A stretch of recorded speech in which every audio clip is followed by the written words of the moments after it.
When I decided I didn't want to set up all my lights and tape outside instead, I didn't realize how windy it is. Hopefully the mic's not going to pick up all that.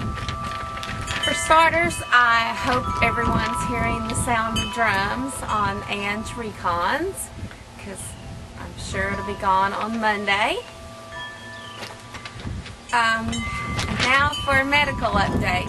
The reason I hadn't put one on Saturday night, well, I was having difficulties. I had a terribly slow connection. And it was just one more thing to mess with. And I don't have a lot to say, so I just decided there's just one more problem. The sleep study people said that I needed to go see an ENT about upper airway resistance. I didn't really know what that meant, so I went. And I went back to the ENT who originally diagnosed my trigeminal neuralgia, even though that's not his field. He's great, so you know, I was really upset about going back to see him again. I get there, and even though two different sets of doctors were supposed to have sent the sleep study, it wasn't there. I must have had a black cat cross my path, or stepped on a crack, or done something terribly unlucky that I don't know about. But anyway, so we all stress out, and you know, staff people running around and calling, and you know, swearing they'd faxed it, all kinds of stuff like that.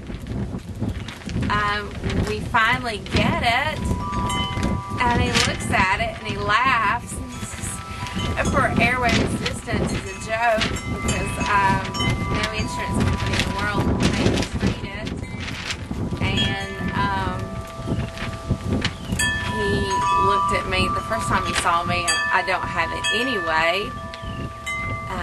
But as he's looking at the sleep study, he says there is something on there that is valid. He said I spent almost no time in stage 3 and 4 sleep, and that I only spent 9 minutes in REM sleep. I heard this Friday morning. I've got a ton of stuff going on since then, so I haven't researched it any. I don't know what any of this stuff means. Just kind of repeating it.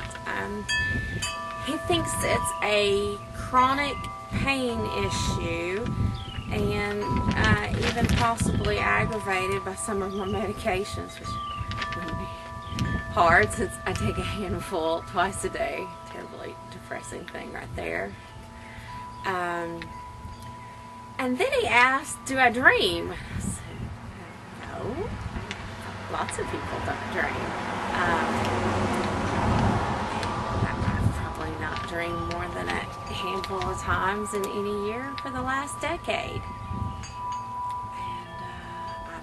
That I always thought it was where I was woke up by an alarm clock. And he says, well, you know, we always think because we sleep we're doing it right, and that's not necessarily the case. He wants me to go to a sleep specialist, and he kept stressing that he wanted it to be a board certified sleep specialist, not just anybody. On the pain side of things, I've actually had a setback there. A storm front came through Tuesday, and it's all started hurting again, and I kept thinking, well, it'll be better tomorrow, it'll be better tomorrow, and I hot packed and cold packed and this and that and the other, and it's not stopped. So back on the neurologist Monday morning. So, you know, even with all this, my cure lasted 3 weeks.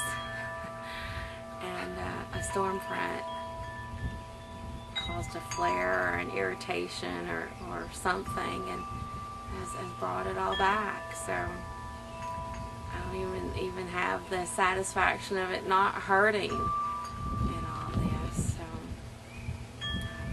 maybe I just need a step up in my handful of pills, or God forbid, another pill.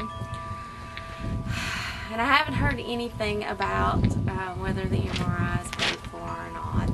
every time I call the outsource of the outsource who's supposed to be getting it paid for, she says, well, it's going to be covered. You know, you won't have to pay for it no matter what. And I'm like, can I have that in writing?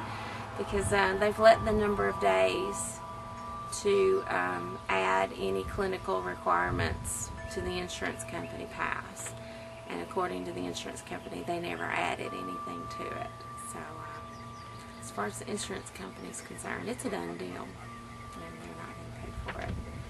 So that's my good news for the week. None. And another round of doctor stuff and probably some more medicine. But go watch Sound of Drums because it's probably going to get busted tomorrow. And maybe next weekend I will have something else to tell you. And you guys have a great week.